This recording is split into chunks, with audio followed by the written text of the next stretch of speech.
Hello വിദ്യാർത്ഥികളെ, നിങ്ങൾ എന്തുകൊണ്ടാണ് ഇപ്പോൾ സബ്സ്ക്രൈബ് ചെയ്യാത്തത്? ഇപ്പോൾ തന്നെ നിങ്ങൾ സബ്സ്ക്രൈബ് ചെയ്യുക.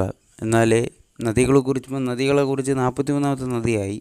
ഇനി ഒരു നദിയും കൂടെ ഉള്ളൂ, അത് പമ്പയാർ നദിയാണ്.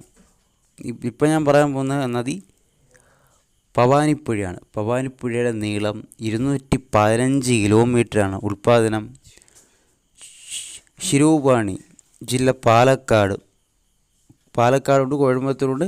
ഈ റോഡ് വഴി എല്ലാം പോകുന്നുണ്ടല്ലേ, കോയമ്പത്തൂരോടും ഈ റോഡും പാലക്കാടും ജില്ല പാലക്കാടും കോയമ്പത്തൂർ റോഡ്, പാലക്കാട് കോയമ്പത്തൂർ റൂട്ട് വന്ന റോഡും ഒന്നാണ് ജില്ല. ഉൽപ്പാദനം ശിരൂപാണി.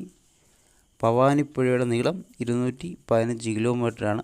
ഇപ്പം തന്നെ സബ്സ്ക്രൈബ് ചെയ്യുന്നവരിപ്പം സബ്സ്ക്രൈബ് ചെയ്യുക. ഇനി 44ാമത്തെ നദി പെമ്പാർ നദിയാണ്. അടുത്ത ദിവസം വീഡിയോ ഇടുന്നത്. ഓക്കെ. പിന്നെ പതനം കാവേരി നദിയാണ്